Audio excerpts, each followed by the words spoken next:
Heidi, as the planner in the group, what can you tell me about the approach to wedding planning in a climate like today's and how couples might want to be thinking about that? It's a great way to begin, and I think the number one word everybody would appreciate is flexibility. As life goes on and we return to even more normalcy, we're going to learn from this time how important it is to be flexible with planning any event. It's unleashed a significant amount of creativity. I mean, today there's just so much available to us. There are no rules anymore, and that's exciting. That's freeing in a lot of ways because you don't have to do Me Too. You can do whatever you want. We had tons of rules and very few choices. Now you have no rules and tons of choices. At the end of the 19th century, the white wedding gown was the gown to wear. Now we're seeing prints like this one from Monique Lhuillier that is hand-printed. And I would add to that too that same flexibility that we're seeing in the clothing, we're seeing in the venue choices and the hospitality styles too. Many brides are jumping out of their main gown for when the dancing begins, and many of you are thinking about that, like I want to, now the fun begins. It has evolved in some ways to a level of sophistication and investment. Bring only a few people, because eventually it becomes about somebody sitting down and not about you, and it's really about you. And I don't also recommend looking for gowns unless you have a venue and unless you have a date set. And another recommendation also is when you've made up your mind, stop looking. Do not stay on that, move on to your flowers or move on to something else. I hear all the time actually that the first dress that the bride puts on is actually the one she wants. So it's an important article of clothing, so it is important to do your due diligence.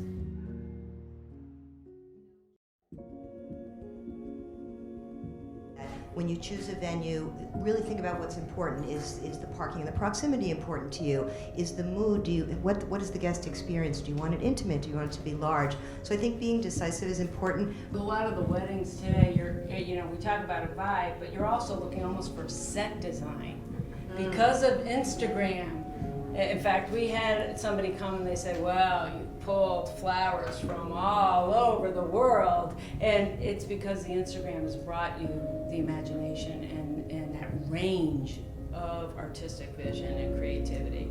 And I think scale for me is very important. You think about, you can be in a big, beautiful room, but the idea of having items or objects or things for your guests to touch that feel like they might be on your table when you go have dinner in someone's home. Those are the things that send a very personal message, and we're doing more and more of that. I love small, and because I think people can visit with each other, I think that a space is more intimate, and I just love the direction of everything really just being more petite. Mine is prints and color. Yes. Since the late 19th century, women have been traditionally wearing a white or ivory wedding gown. I mean, it can be very subtle, but even still, prior to that wearing the white gowns, women wore their best dress. It was not standard to wear a white wedding gown. It's just nice to see something different, something fresh, something new. Absolutely.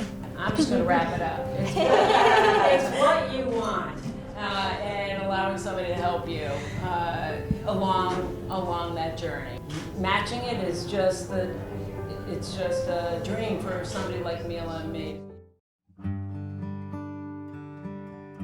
So hair trends right now is really just like you guys were speaking about, is an anything goes. What we saw for years and years was classic chignon and classic hairstyling and classic upstyling, and that has now been replaced with a little bit more of casual flair, and basically it's more nowadays about what is speaking to a person's personality. One of the things that we're seeing that's kind of on trend right now is accessories.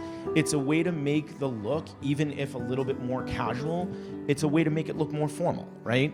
So even if you do have that boho barn wedding, we're seeing the hair down and we're seeing a beach wave, we're seeing curls, but we're also accessorizing with maybe some fresh flowers. We're also accessorizing with some pieces that are a little bit special.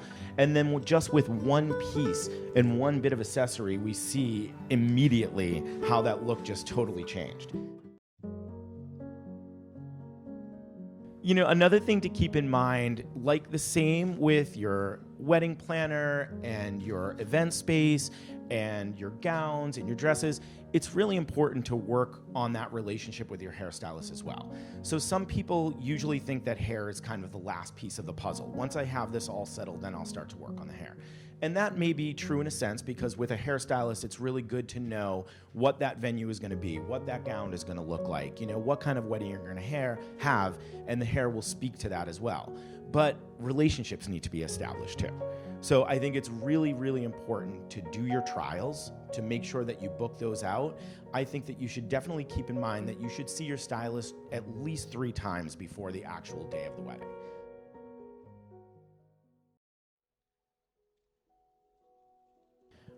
With the upstyling, a little bit more elegant, we're seeing accessories that are working in that are absolutely stunningly beautiful. And I would love for you to explain this because it's absolutely a gorgeous piece. All of Ann Mila's pieces are handmade.